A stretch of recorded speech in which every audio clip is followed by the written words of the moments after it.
Labdien! Iepirkuma uzraudzības birojas ir aktualizējis lekciju Iepirkuma publisko iepirkumu likuma 9. panta kārtībā. Esam iestrādājuši publisko iepirkuma regulējumu, grozījumus un aktualitātes. Prezentācijā ir izmantoti šādi saīsinājumi.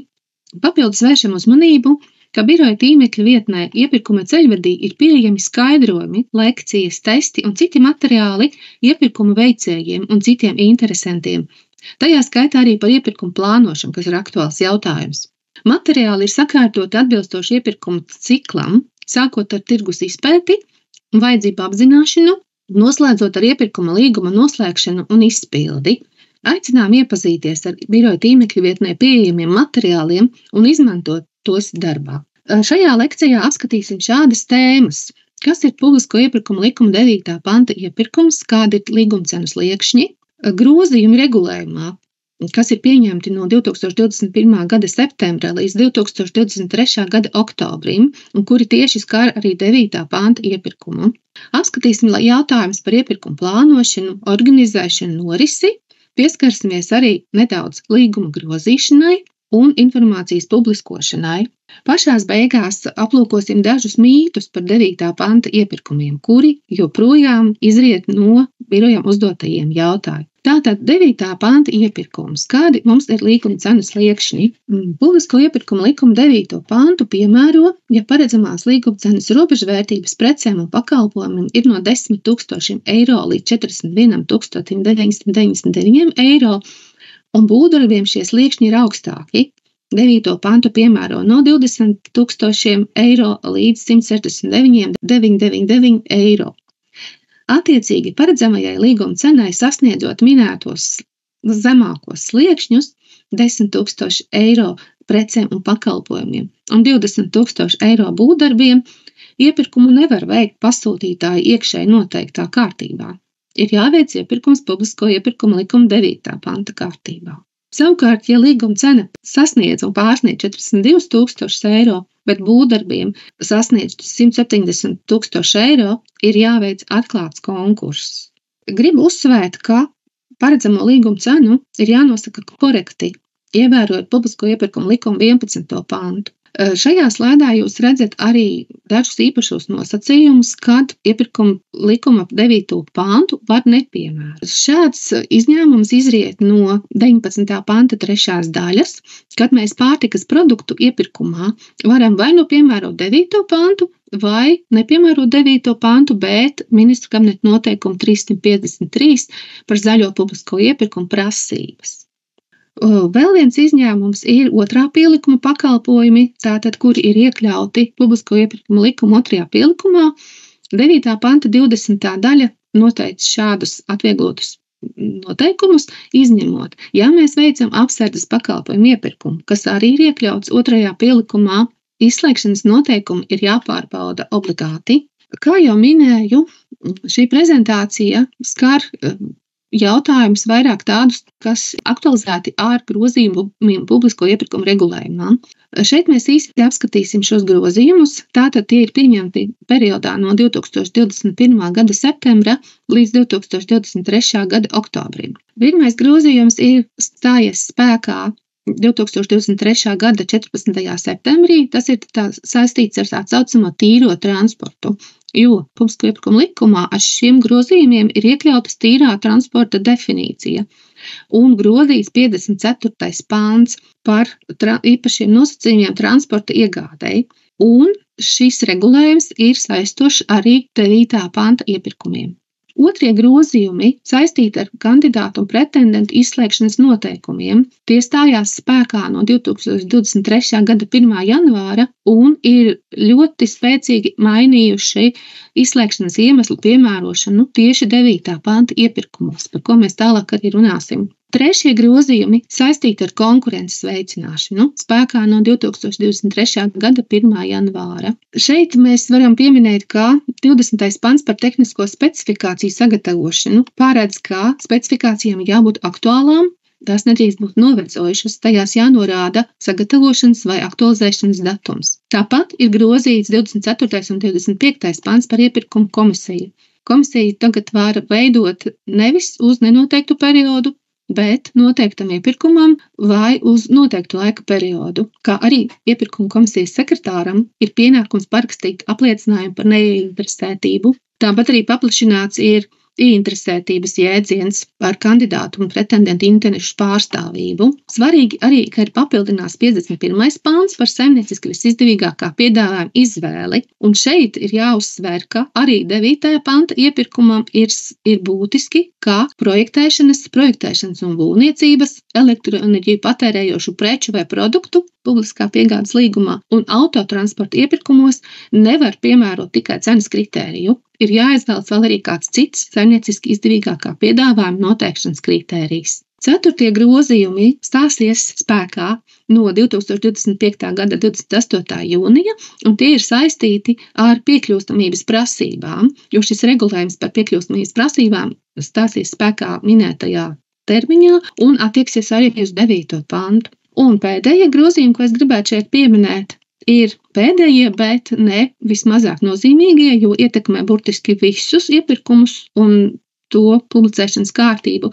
Tātad stājās spēkā 2023. gada 25. oktobrī jaunās e-veidlapas, kā arī jāpiemina tieši 9. panta kontekstā, ka no 2024. gada 1. jūlija izsludinātiem iepirkumiem varēs grozīt iepirkuma dokumentus, pagarināt iepirkuma termiņu, veikt grozījumus, līdzīgi kā procedūrās tagad to var darīt. Un ar šiem grozījumiem arī 9. panta termiņi ir izteikti darbdienās.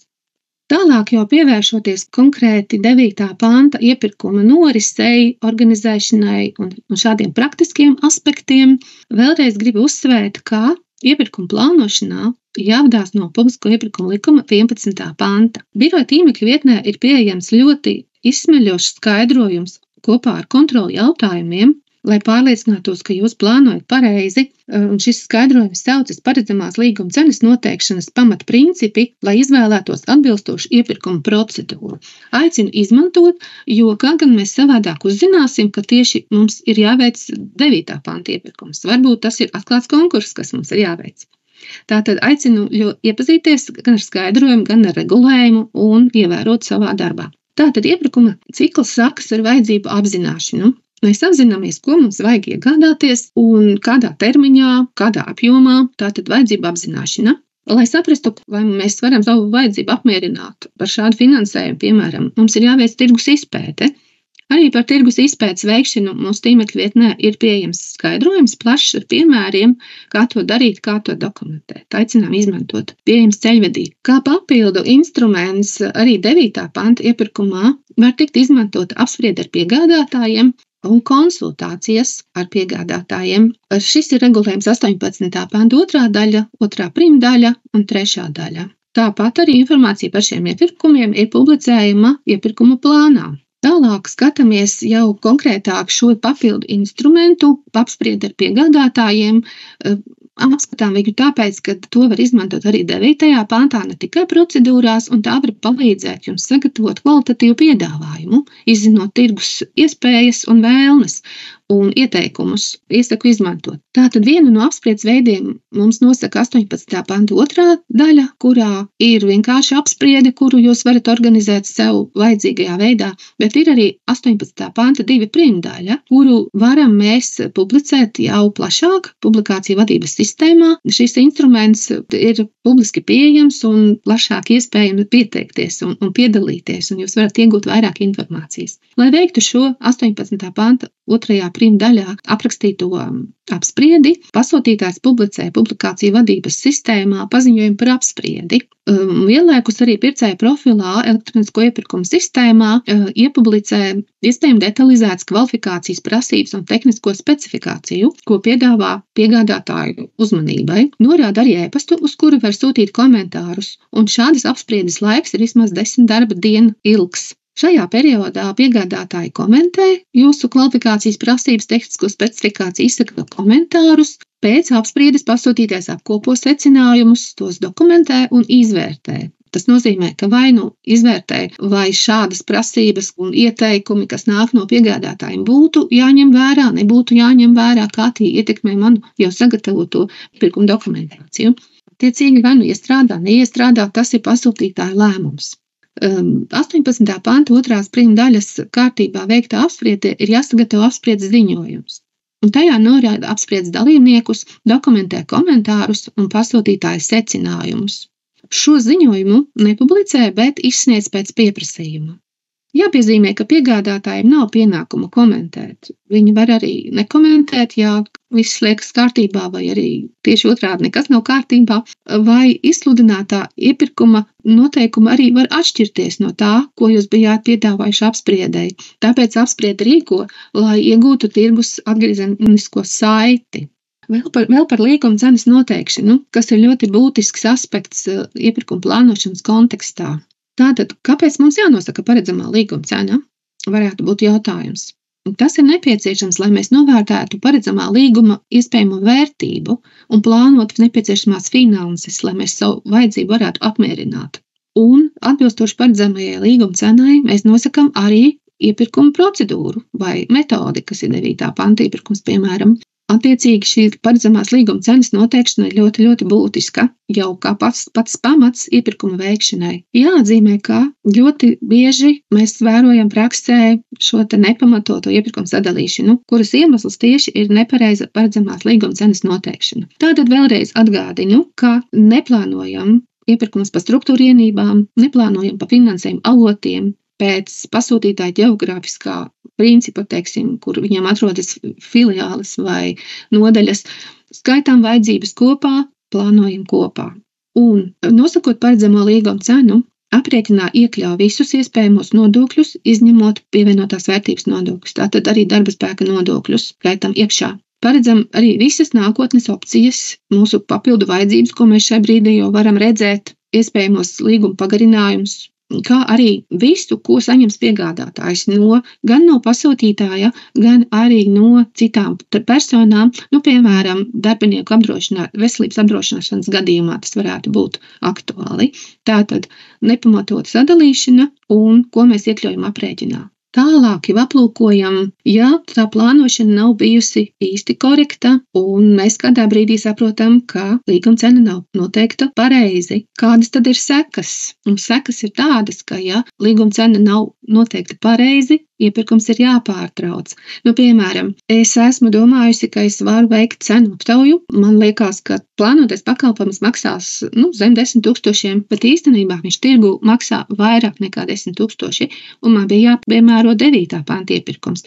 Tātad, ja es būšu veikusi cenu aptauju, es būšu nepareizu metodu piemērojis iepirkumu. Par iepirkumu sadalīšanu, ja tā tiek konstatēta, tad Eiropas Savienības fondu iepirkumos tiek piemērota finanšu korekcija, bet jebkurā iepirkumā, vai tas ir fondu vai nefondu iepirkums, tā ir administratīva atbildība personai, kura parakstījis pretiesiski noslēgto iepirkumu līgumu. Naudas sods aizliegums ieņemt amatpersonas amatu nepatīkami, un arī nepareiza iepirkuma plānošana var novest pie pretiesiskiem līguma grozījumiem. Piemērs šeit.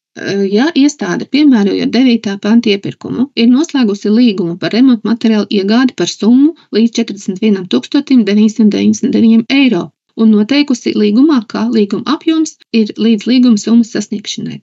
Un tad jautājums, vai ir iespējams šādā situācijā veikt līguma grozījumus atbilstoši 61. panta 5. daļai, kur nav jāpierāda būtiskums šiem grozījumiem, nepieciešamība ļoti stipri jāpamato.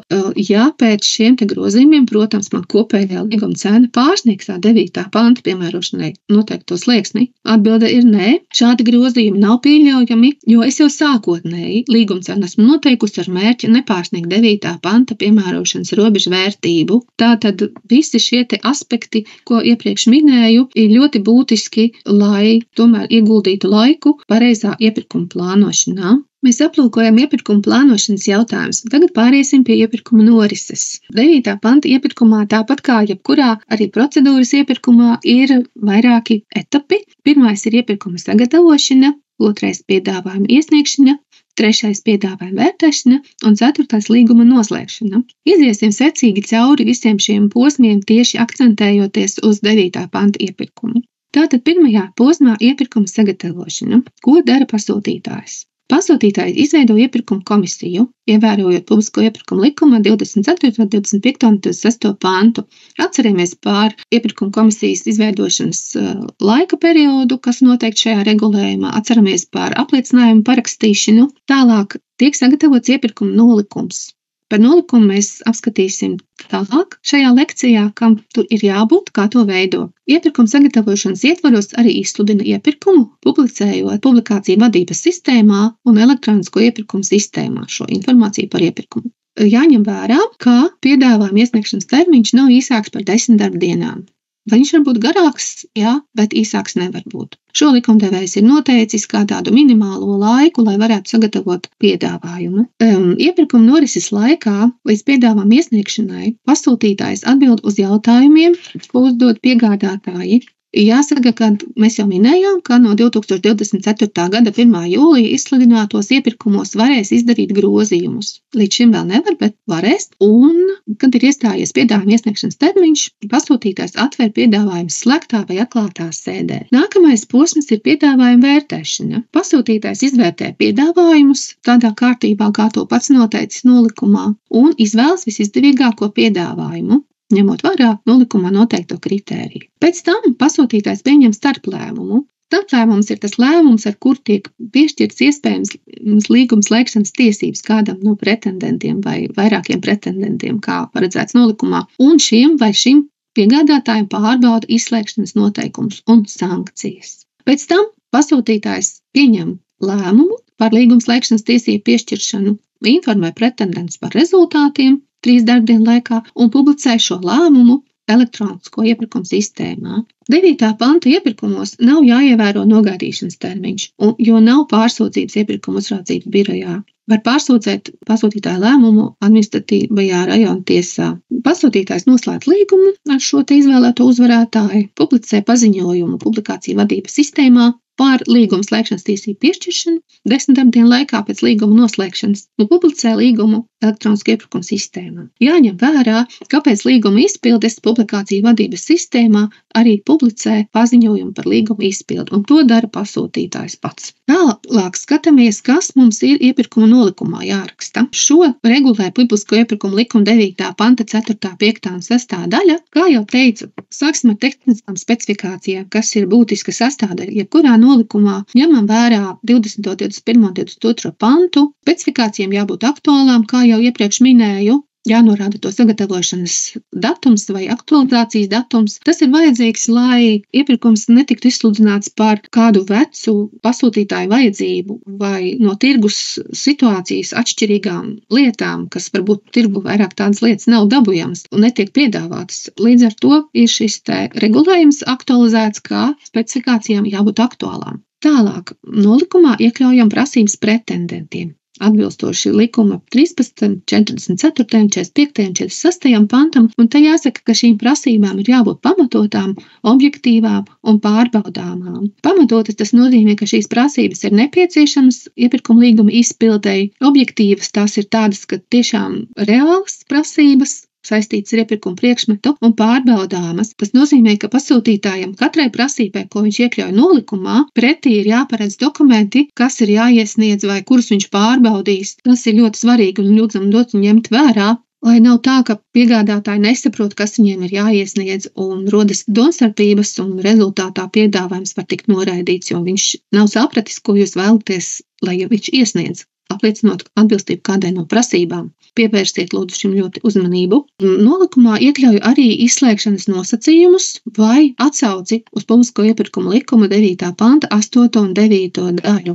Ieteicams būtu iekļaut šo atsauci, jo pieredze rāda, ka citējot izslēgšanas nosacījumus gadās kļūdas, tāpatās arī mēdz būt situācijas, kad pasūtītājs labu gribēdams ir saīsinājis kādus likuma formulējumus vai kaut ko papildinājis. Tas nav pieļaujams, un līdz ar to lūdzam tam arī ļoti pievērst uzmanību. 9. panta iepirkumā var paredzēt arī piedāvājumu nodrošinājumu un saistību izpildes nodrošinājumu, ja tas ir nepieciešams. Biroja tīmekļa vietnē attiecībā uz būvniecības iepirkumiem ir pieejams nozares skaidrojums par piedāvājumu nodrošinājumiem un šiem visiem citiem nodrošinājumu veidiem, par to, kādos gadījumos viņus prasīt vai neprasīt. Iesakām iepazīties, ja esat nolēmuši šādus nodrošinājumus prasīt. Nolikumā nosaka arī piedāvājuma izvērtēšanas kritērijus saskaņā ar Publisko iepirkumu likumu 19., 51. un 54. pantu. Var tikai cenu arī prasīt, vērtēt tikai pēc cenas, bet jāņem vērā, ka 51. panta 4. daļa noteica, ka tādos gadījumos, kad tiek iepirkta projektēšana un būvniecība, elektropreces piegādes līgumos vai autotransports, arī uz 9. pantu attiecas nosacījums, ka nevar izvirzīt tikai cenu kā vienīgo kritēriju. Lūdzam pievērst šim uzmanību un ņemt vērā. Tāpat nolikumā iekļaujam informācijas aizsardzības noteikumus, ja tas nepieciešams, līguma slēgšanas kārtību un citu informāciju, ko jūs uzskatāt par nepieciešamu. Noteikti ir jālūdz norādīt apakšuzņēmējus, jo ņemot vērā regulējumu grozījumus, arī 9. panta iepirkumā apakšuzņēmējiem, kuru izpildāmā līguma daļa ir 10 000 eiro un vairāk, ir jāpārbauda izslēgšanas iemesli.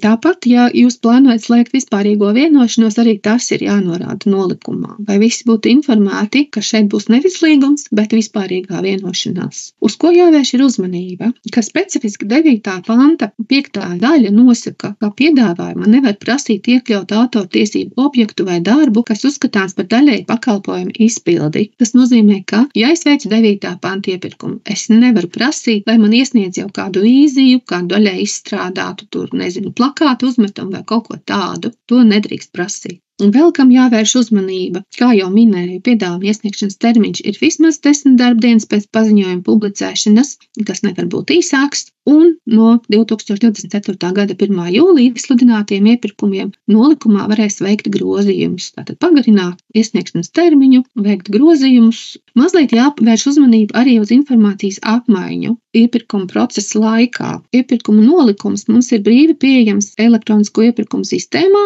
pircēja profilā. Tur visi interesētie piegādātāji var to aplūkot, apskatīties un uzdot par to jautājumus. Atbildes jautājumiem jāsniedz 3 darbdienu laikā, bet ne vēlāk kā 4 dienas pirms piedāvājuma iesniegšanas termiņa, nosūtot atbildi uzdevējam un ievietojot jautājumu un atbildi elektronisko iepirkumu sistēmā, neidentificējot šo jautājumu uzdevēju. Bet atbildi ir jāsniedz, ja jautājums ir iesniegts laikus. Ko nozīmē laikus? Regulējums to nenosaka. Jāvērtē šis ir katrā atsevišķā gadījumā, piemēram, ja jautājums ir iesūtīts 4 dienas pirms piedāvājuma iesniegšanas termiņa, tā kā tieši 4 dienas pirms, ir jāskatās droši vien, kas tas ir pa jautājumu, vai iepirkuma komisija to var paspēt atbildēt. Jāņem vērā arī tas, ka, ja jautājums ir iesniegts ļoti novēloti, kā šajā gadījumā minētajā, tad, ja es arī sniegtu atbildi, jādomā, vai tā nav tik apjomīga un liela, ka citiem piegādātājiem sagādātu problēmas ar to iepazīties un laikus sagatavot piedāvājumu atbilstoši, varbūt kādam skaidrojumam, kas tur ir sniegts.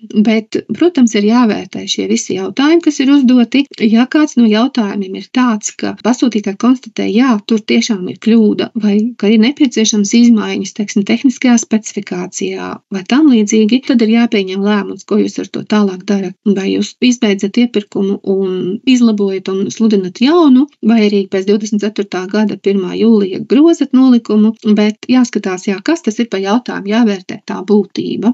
Visa iepirkuma norise tiek jāprotokolē, un protokola ir vispār pieejama informācija. Tos izsniedz 3 darbdienu laikā pēc pieprasījuma saņemšanas, bet jāņem vērā, ka vērtēšanas laikā nekāda informācija netiek izsniegta. 9. panta iepirkumā ziņojums nav jāgatavo, un arī izsniedzot protokolus, skatāmies, vai tur nav iekļauta informācija, kuru piegādātājs ir noteicis kā komercnoslēpumu, vai arī vai tur nav iekļauti kādi citāti vai daļas no piedāvājumiem, jo piedāvājumi, kā zināms, nav publiski pieejama informācija. Tātad, sagatavojot un izsniedzot protokolus, pievēršam uzmanību šim. Ja šāda informācija tur ir, varam gatavot norakstu, var aizsekt šo informāciju vai kā savādāk. savādāk, ja, vēršam uz to uzmanību. Tad, kad saņemti piedāvājumi, šī atvēršanas sanāksme var būt atklāta vai slēgta. Regulējums nenoteic, ka tai jābūt obligāti atklātai. Atklāta sanāksme mums būs tad, ja pēc tās atvēršanas mēs publicēsim elektronisko iepirkumu sistēmā savā pircēja profilā te atvēršanas sanāksmes kopsavilkumu ar sarakstu, kādi piegādātāji mums ir iesnieguši piedāvājumus un kādas ir viņu piedāvātās līguma cenas. Tā, kas notiek pēc atvēršanas? Mēs vērtējam piedāvājumus, tā kā noteikts nolikumā, un publicējam informāciju par pieņemto lēmumu. Ja mēs pieņemam lēmumu slēgt iepirkuma līgumu, informējam pretendentus, un pēc līguma noslēgšanas 10 darbdienu laikā publicējam paziņojumu publikāciju vadības sistēmā, un šo līguma tekstu ievietojam elektronisko iepirkumu sistēmā savā pircēja profilā. Ja mēs pieņemam lēmumu izbeigt vai pārtraukt iepirkumu, 3 darbdienu laikā publicējam to publikāciju vadības sistēmā. Ja bijuši arī iesniegt piedāvājumu, tad informējam pretendentus. Jāparunā par vēl vienu atviegloto kārtību, ko nosaka publisko iepirkumu likuma 9. pāns, tā ir 21. daļa, kad mums ir tiesības veikt iepirkumu vēl atvieglotākā kārtībā nekā 9. pāns vispār paredz. 21. daļa mums paredz, ka ir tiesības nepublicēt paziņojumu par iepirkumu publikāciju vadības sistēmā un elektronisko iepirkumu sistēmā un nepārbaudīt izslēgšanas nosacījumus. Šo mēs varam piemērot tad, ja iepirkums atbilst publisko iepirkumu likuma 8. panta 7. 8. daļā minētai sarunu procedūras gadījumiem. Piemēram, iepriekš ir veikta 9. panta kārtībā iepirkums un saņemti neatbilstoši piedāvājumi, bet ir jāievēro nosacījumi, kādos gadījumos tad mēs varam to 21. daļu piemērot. Vai iepriekš ir veikts 9. panta iepirkums un nav iesniegti piedāvājumi. Viens izņēmums konkrēts vēl ir zvērtināta revidenta pakalpojumu iegāde, ja mēs pērkam gada pārskata revīzijas pārbaudes, tad mēs arī varam piemērot šo atviegloto kārtību. Detalizēta šīs kārtības izklāsts ir mums pieejams biežāk uzdoto jautājumu sadaļā, kur varat aplūkot, kas ir, kas nav jāievēro šādā kārtībā veiktā iepirkumā. Piedāvājuma vērtēšanas kārtība. Bieži uzdod jautājums, kā tad man ir jāvērtē, vai es drīkstu vērtēt to vispirms vai šo vispirms kādu citu aspektu. Un šeit mēs arī tad paskatīsimies, kā būtu ieteicams. Sāksim ar iepirkuma komisiju. Iepirkuma komisijai ir jābūt lemtiesīgai. Par tās izveidošanas principiem un interešu konfliktiem mēs varam iepazīties biroja tīmekļa vietnē. Ir skaidrojums par interešu konfliktu novēršanu iepirkuma komisijas darbībā. Un jāsaka, ka joprojām saņemam jautājumus, kā rīkoties, ja man komisijā ir 5 locekļi un piedalās 3. Vai man komisija ir lemtiesīga? Nē, aprēķins ir 3,33 cilvēki. Nevar cilvēku apaļot uz leju, jo tas nav iespējams. Tātad mums ir vajadzīgi vismaz 4 locekļi, lai šāda komisija būtu tiesīga. Publisko iepirkumu likums nosaka, ka 9. panta iepirkumā ir jābūt vismaz 3 locekļiem. Tā kā šiem 3 locekļiem tātad arī vismaz ir jābūt. Ja komisijā ir 3 locekļi, ja 5 locekļi komisijā, tad jāpiedalās vismaz 4, lai būtu lemtiesīgi. Katrs loceklis vērtē individuāli, izņemot gadījumu, kad piedāvājumu salīdzināšanai izmanto tikai cenu. Likums nenosaka konkrētu rīcību piedāvājumu vērtēšanai 9. pantā. Šeit varam mēs paredzēt tādu kārtību, kā mums liekas ērta un mazāk administratīvos resursus patērējoša, bet varam paredzēt arī tādu kārtību, kā mums ir ministru kabineta noteikumu 107. 16. punktā. Vai citu kārtību. Kas gan vienmēr ir jādara? Vienmēr ir jāpārbauda aritmētiskās kļūdas finanšu piedāvājumā, jo finanšu piedāvājums ir būtiska sastāvdaļa piedāvājumā, un mēs, lai noteiktu to piedāvātu īsto gala cenu, mums tomēr ir jāpārbauda kļūdas. Ja tās ir labojums ar aritmētiskām metodēm vai pārrakstīšanās kļūdas, kuras var labot vienīgā veidā, mēs to varam darīt kā pasūtītāji. Bet, ja tas tā nav, tad tās nav aritmētiskās kļūdas, un tad tās labot nevar. Piedāvājums ir noraidāms, diemžēl. Tiesības ir arī pieprasīt, izskaidrot un papildināt informāciju piedāvājuma vērtēšanas laikā. Šeit jāvērš uzmanība, ka, ja runa ir par finanšu vai tehnisko piedāvājumu, mēs varam lūgt tikai izskaidrot tajā iekļauto informāciju. Ja tiek kaut kas papildināts vai mainīts, tad tā jau ir piedāvājuma maiņa, un to nedrīkst pieļaut. Kaut arī 9. pantā nav tieši atsauces uz 53. pantu par nepamatotu lētu iepirkumu, arī 9. panta iepirkumā mēs varam vērtēt, vai piedāvājums nav nepamatoti lēts, un tad rīcība ir analoģiska kā 53. pantā. Lūdzam papildus skaidrot un vērtējam šo skaidrojumu. Pašās beigās mums ir pretendents izvēlēts, kuram varētu piešķirt līgumslēgšanas tiesības, un mēs pārbaudām izslēgšanas nosacījumus un sankcijas. Vēl ir jāpieskaras mazliet Eiropas vienotajam iepirkuma procedūras dokumentam, jo 9. pāns tieši neparedz šādu dokumentu iesniegšanu, bet vēršam uzmanību, ka, ja šāds dokuments ir iesniegts arī 9. panta iepirkumā, tad to automātiski nenoraida, bet vērtē, ņemot vērā šajā dokumentā iekļauto informāciju. Jāņem vērā, ka papildināt var tikai to, kas ir šajā dokumentā norādīts, un nevar lūgt vērtēšanu iesniegt to, kas nav norādīts. Piemēram, esam prasījuši piedāvāt speciālistus līguma izpildēji, bet Eiropas vienotajā iepirkuma dokumentā nav norādīti speciālisti, bet ir atstāta tukša vieta attiecīgi, vai ierakstīts ir. Šeit mēs nevaram lūgt papildināt, jo tā būtu piedāvājuma maiņa. Kad aplūkojām piedāvājumu vērtēšanas gaitu, pats pēdējais etaps ir izslēgšanas iemeslu pārbaude. To mums 9. pantā regulē 8. daļa, savukārt 9. daļa nosaka pārbaudas kārtību. 9. panta iepirkuma nolikumā tātad ietveram gadījumus un pārbaudas kārtību vai atsauci uz šo te regulējumu, kā mēs pārbaudīsim izslēgšanas iemeslus, un jāņem vērā, ka nedrīkst paplašināt 9. panta 8. daļā noteiktos izslēgšanas nosacījumus.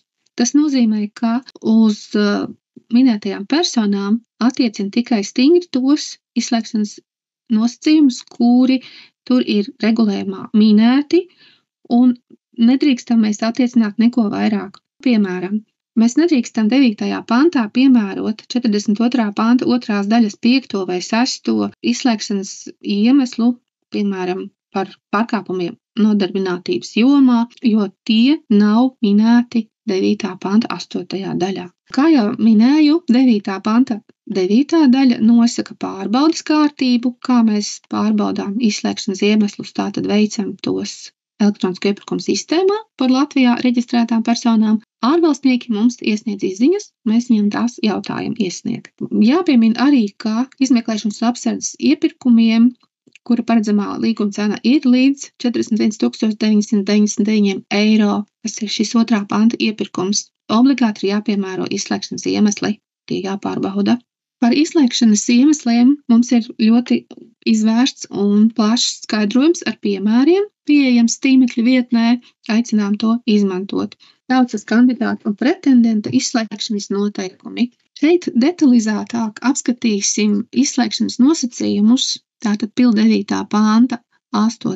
daļa. Pašu pretendentu, kurām būtu piešķiramas līguma slēgšanas tiesības, izslēdzam no iepirkuma, ja ir konstatēti noziedzīgi nodarījumi, neizpildītas saistības nodokļu jomā, pretendents ir ārzonā reģistrēta juridiska persona, pasludināts maksātnespējas process, izņemot atjaunošanas pasākumu kopumu, vai ir pretendents saistīts ar dokumentācijas sagatavotāju, iepirkuma komisijas locekli vai ekspertu 25. panta izpratnē. Jāpiezīmē, ka uz 9. panta iepirkumiem ir attiecināms arī 43. pāns par uzticamības atjaunošanu. Tas ir jaunums, kas ir spēkā no 2023. gada 1. janvāra. Jāvērš uzmanība, ka uzticamību nevar atjaunot saistībā ar neizpildītām saistībām nodokļu jomā un reģistrāciju ārzonā.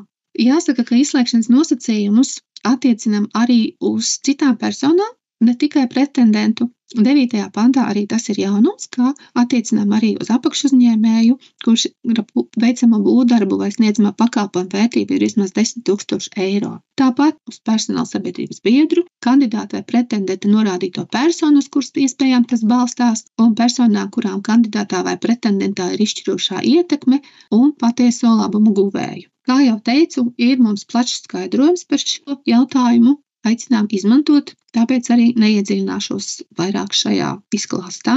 Papildus izslēgšanas iemeslu pārbaudē ir jāveic arī sankciju pārbaude. Tas izriet no Starptautisko un Latvijas Republikas Nacionālo sankciju likuma 11. panta. Ko tad pārbaudām? Pārbaudām izvēlēto pretendentu, personāla sabiedru un to amatpersonas, kā arī patiesos labumu guvējus. Ja apakšuzņēmējiem ir paredzēti tiešie maksājumi būvniecības līgumā, tad pārbaudām arī šos apakšuzņēmējus un to amatpersonas, kā arī patiesos labumu guvējus. Kur iegūstam ziņas par amatpersonām un patiesiem labumu guvējiem? Latvijā reģistrētam uzņēmumam skatāmies uzņēmuma reģistra informācijas izsniegšanas tīmekļa vietnē.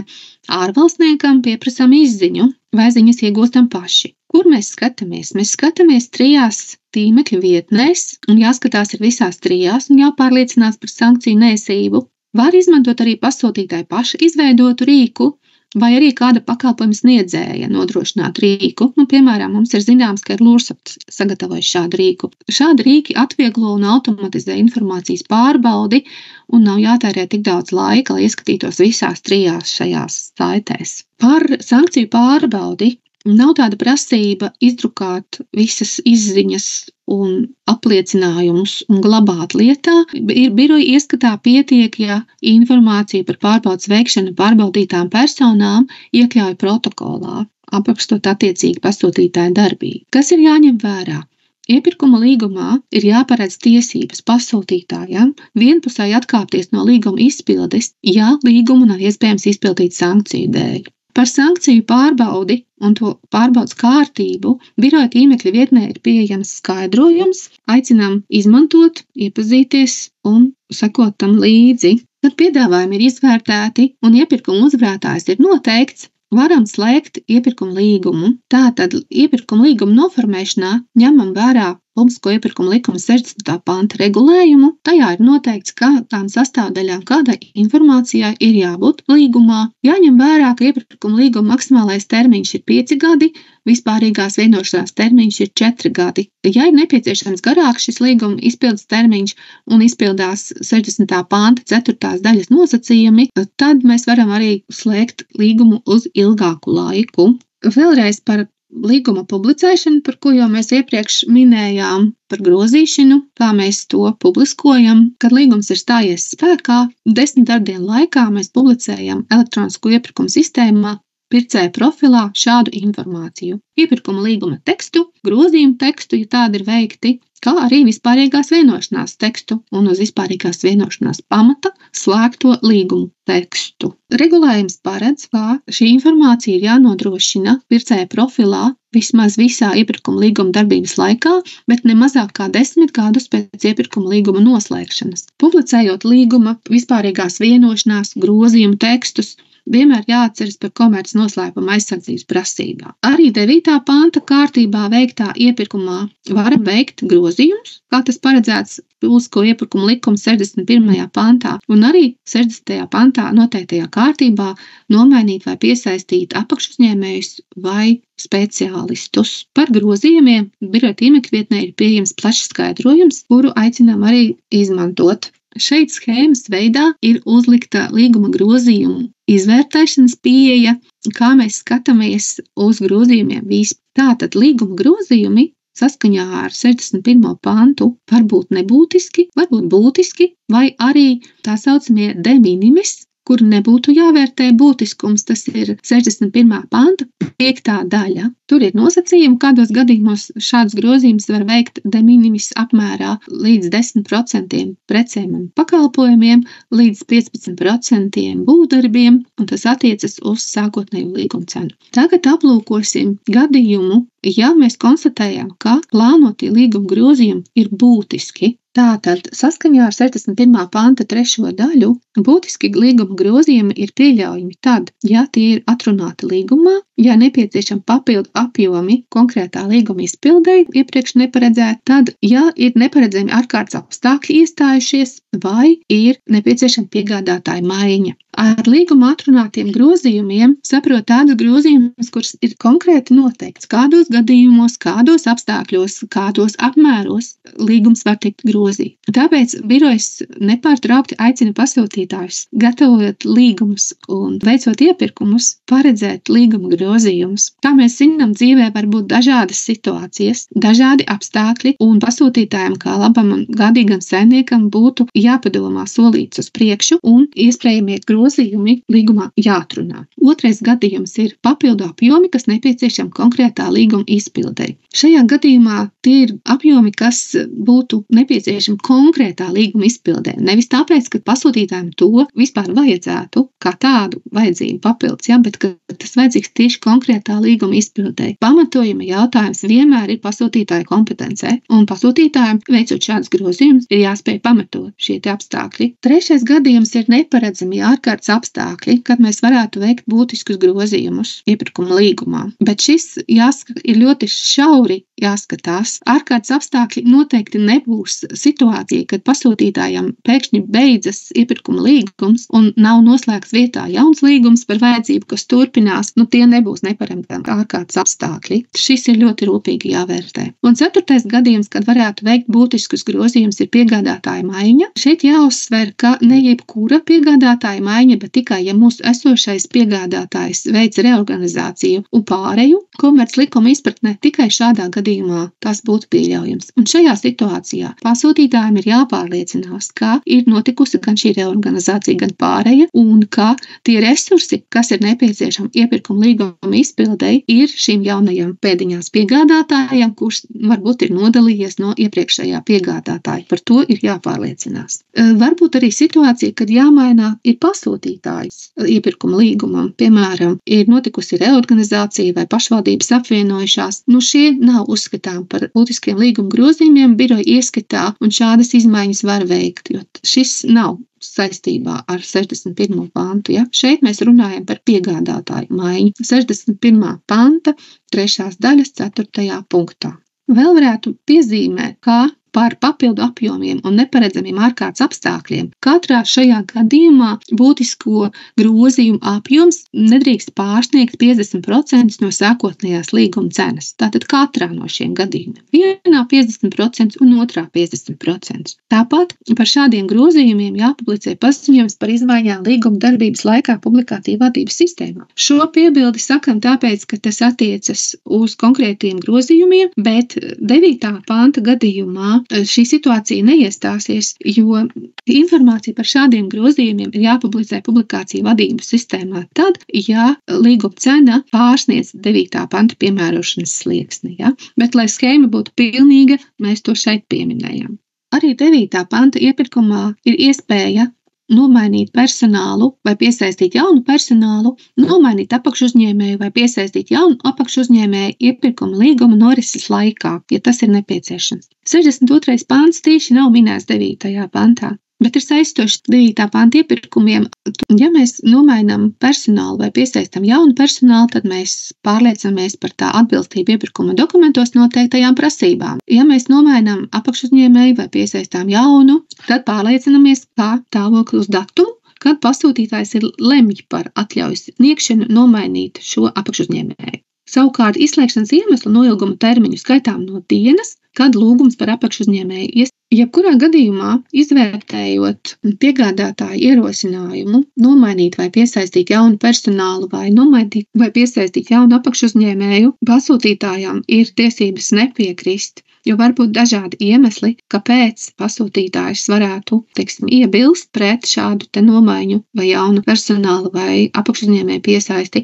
Tā ka lūgums ņemt vērā, ka nevienmēr, kad jums piegādātājs prasa vai lūdz vai piedāvā šādu iespēju, nevienmēr ir jāpiekrīt. Tas ir jāvērtē no jūsu pašu perspektīvas, no jūsu pašu pieejas tam un uzskatiem, vai ir vai nav atbalstāma šāda nomaiņa vai piesaiste. Pašās lekcijas beigās gribētos vērst uzmanību vēl uz dažiem mītiem par 9. panta iepirkumu. Mēs joprojām saņemam jautājumus par dažādiem 9. panta aspektiem, un tie atkārtojas. Tāpēc gribētos šeit izskatīt dažus tādus mītus. Viens no mītiem ir: nevar piemērot 9. panta iepirkumu, ja paredzamā līguma cena nesasniedz 9. panta piemērošanas slieksni. Tas tiešām ir mīts, jo atkarībā no pasūtītāja iepirkuma plānošanas pieejas var būt situācija, ka arī iepirkumam, kura paredzamā līguma cena nesasniedz 9. panta piemērošanas slieksni, vajadzētu piemērot 9. pantu. Tā ka Šis ir tiešām mīts. 9. panta iepirkumā nevar slēgt vispārīgo vienošanos. Var slēgt vispārīgo vienošanos arī 9. panta iepirkumā. Tikai tas ir jāparedz nolikumā, un arī attiecīgi nolikums ir jāsakārto tā, lai būtu skaidrs, kā šī vispārīgā vienošanās tiks slēgta, kā tiks slēgta līguma tās ietvaros un kā tā darbosies. 9. panta ietvaros nevar piesaistīt apakšuzņēmējus. Ņemot vērā to, ka mums tagad 9. pantā ir jāpārbauda izslēgšanas iemesli arī apakšuzņēmējiem, kur nododamā līguma daļa ir 10 000 eiro un lielāka, apakšuzņēmējs 9. pantā piesaistīt var, tas nav aizliegts, tikai, ja tāda tiek piesaistīta un šī te nododamā daļa ir 10 000 un vairāk eiro, tad ir jāpārbauda izslēgšanas iemesli. Un vēl viens mīts. Es varu turpināt iepirkumu un slēgt līgumu, ja iesniegti arī piedāvājumi, kuru līguma cena pārsniedz 9. panta slieksni. Mēs tagad runājam par 9. panta iepirkumu. Nē, nevar turpināt šādu iepirkumu. Ja es esmu veikusi 9. panta iepirkumu un iesniegtie piedāvājumi, kaut vai viens vai vairāki, pārsniedz šī 9. panta līguma cenu slieksni, es šādu iepirkumu turpināt vairāk nevaru. Esmu noteikusi nepareizi paredzamo līguma cenu, ir jāveic cits jauns iepirkums, piemērojot atklātu konkursu. Lekcijā esam aplūkojuši 9. panta iepirkumus, regulējumu grozījumus, kas skar tieši 9. pantu, izgājuši cauri iepirkuma plānošanai, norisei, līguma slēgšanai, grozīšanai un aplūkojuši arī dažus mītus par 9. panta iepirkumu. Ceram, ka šī lekcija palīdzēs saprast šo regulējumu. Aicinām izmantot arī citus skaidrojumus, kas tika pieminēti lekcijas gaitā, un vēlam veiksmi iepirkuma veikšanā. Paldies!